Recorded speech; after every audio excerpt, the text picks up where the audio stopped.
It says, looks like Sony have registered their entry-level full-frame camera, the A5 single slot card, but the same battery, which is obviously the Z-type battery as the A7S III. Ooh, they are trying to kill the EOS RP. This could be the full frame camera for everyone. After Sony announced the video focused full frame mirrorless camera, the A7S III, a new camera named WW8501 has now been registered. Ooh, okay.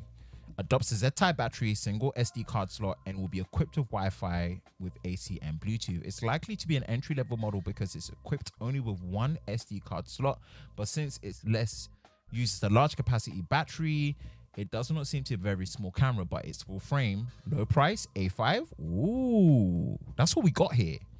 Cameras registered. Sony are not messing about. Let me tell you this now. Sony are not messing about. They're coming in heat. They're coming to take your cameras, take your crop sensors, your kids, your high frame rates. They're coming in. They're really mean business, and I like this energy that they're on. I ain't gonna lie to you. I'm digging this energy that they're on. I'm digging this energy that Sony are on. It's a flipping good look. An entry-level A5. How is this gonna look? Okay, I'll drop what I think is gonna happen and what I would like to see in there, right? A £1,000, $1,000 price point body only. 100%. We're looking at that. I hope they can hit that price point. What news are saying is it's not going to have an electronic viewfinder. It's not going to have an EVF. That's going to be very strange not having an EVF. I ain't going to lie to you.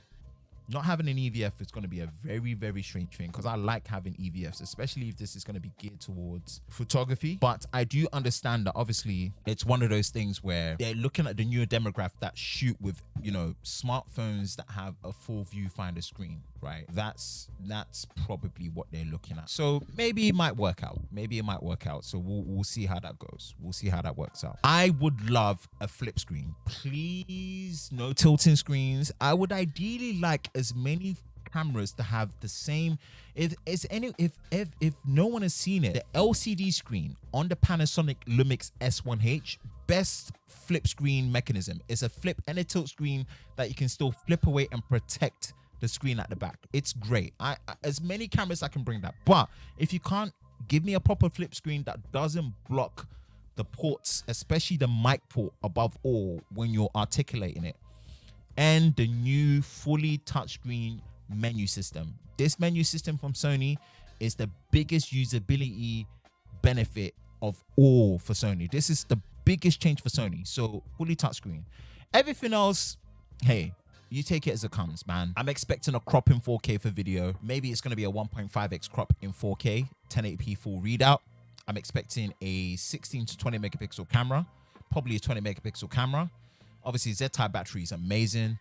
I don't expect any in-body image stabilization. I don't expect, you know, their steady shot inside technology, as they call it. I think they just need to nail that and hit that point, right? A great autofocus that they're going to have in there. Certainly don't skimp out. Even on the lower end APS-C cameras, they still have one of the best autofocus systems that you're going to have in a camera. I think it'll be interesting to see, but Sony are coming in.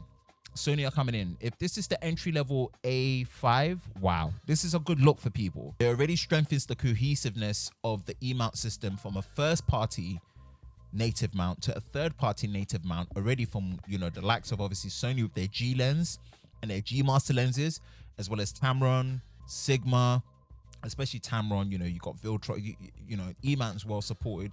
And how it works with their APS-C cameras all the way up to their cinema line cameras, and now obviously the line being blurred with the A7S III. This could get you started in, and then obviously tie you into the ecosystem that is Sony, which is a really good look. This is a good look from Sony, and this is the year of cameras, man. This is the year of cameras, and looking at how good and accessible the A5 will be, right, as an entry-level full-frame camera. Do you need to buy APS-C still, man? I don't know, you know. I really don't know, which is crazy to say. I hope they put USB-C and they also put the SD card slot, not in the battery compartment, but on the right side where the grip is. Please don't make that mistake. It's annoying having it in that battery compartment. And if this is what they're doing, I'm really eager to see what this A7 IV, the replacement to the A7 III is. The A7 III came out almost 2.5 years ago. So we are due for a body upgrade. And man, with the level of performance and usability that's been brought to the A7 III, if we can just get like 80 to 70% of that, you know, in the A7 IV, damn, we're looking at something, man. We are definitely looking at something that's going to be very interesting. So yeah, that is it.